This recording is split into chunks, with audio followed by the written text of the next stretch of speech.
Hello everyone, welcome to One Connected Love. I'm Daniel. And I'm Christina. And we're true twin flames in union.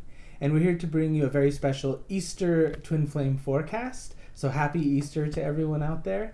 And the deck we'll be using today is the Oracle of the Seven Energies by Colette Baron-Reid. And we've already pre-shuffled the cards, though we haven't looked at them yet. So we'll just go ahead and get started here. So the first card I'm pulling here is the underlying energy or the theme of this reading, and that is feeling the world. And it's like a woman looking at the earth. I love that. Yeah. Like the first thing that comes up for me when I see this card is like empath energy. Oh, I love that. You know, yeah, like maybe there's a space where you're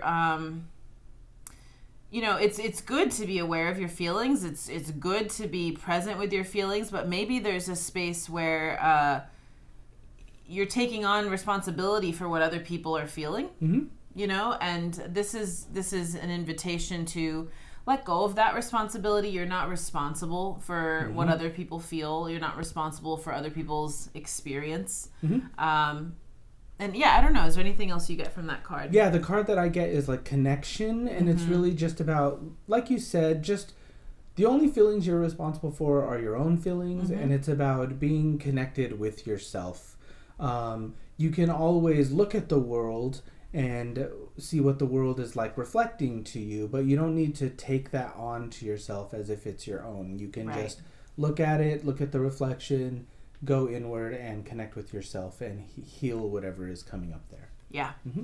Good. Yeah, the underlying word for that one I feel for me is like connection. Yeah.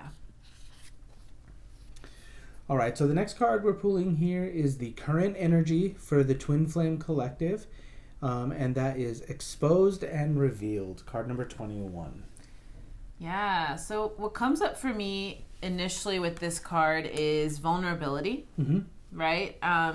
This is a huge piece for pretty much everybody on the twin flame journey, is working through feeling comfortable with vulnerability, right? And that can come up in a lot of different ways. But you know, you're in a point of growth. You're in a space of expansion, and that does require being seen, right? And so you might be feelings of like discomfort with being seen potentially, or you know, discomfort with like I think it's like discomfort with feeling hurt. Yeah. So I think that's the issue with like a lot of people being afraid to be vulnerable, is you're afraid to get hurt from feeling vulnerable, right? But what I feel from this card is like it's really helping you understand that being vulnerable is really about being open to your feelings. If you're shutting down and you're afraid to feel, then you're shutting yourself down and you won't ever really be able to connect with yourself and grow. And that the experiences that you experience, while they may be, you know, scary or sometimes painful, those feelings that you're experiencing there are not forever, and they're something that you can move through and grow past and learn from.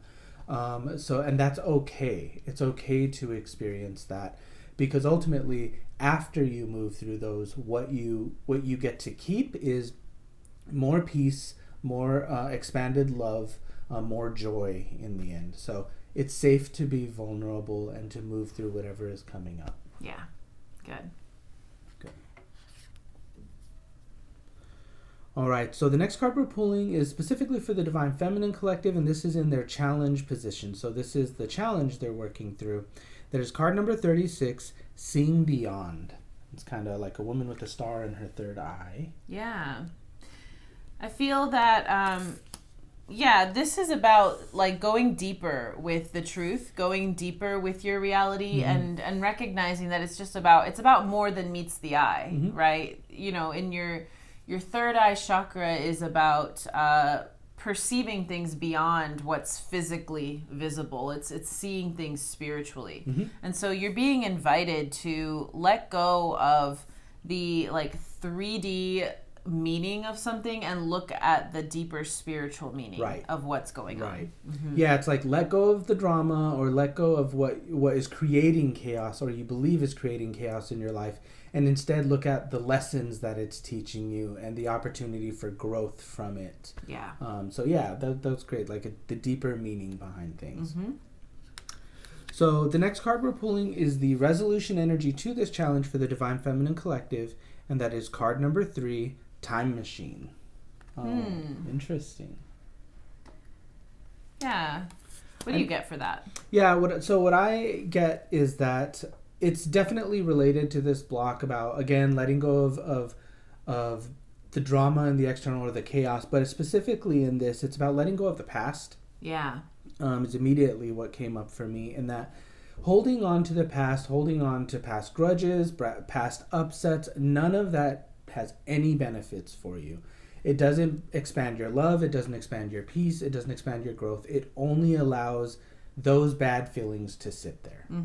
And the faster that you can see from those lessons what you were meant to learn, or how you were meant to be strengthened or grow, you can release those and move through them and then grow from there. So ultimately, the Time Machine card feels like a card of freedom.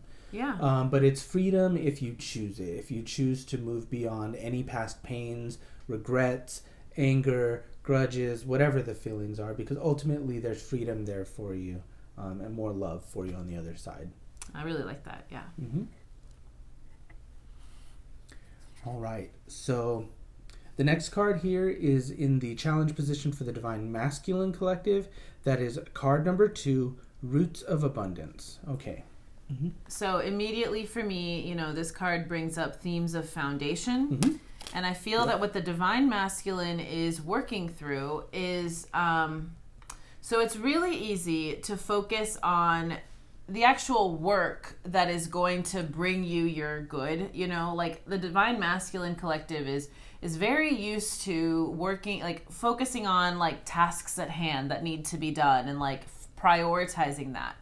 But what you're being invited to look at is,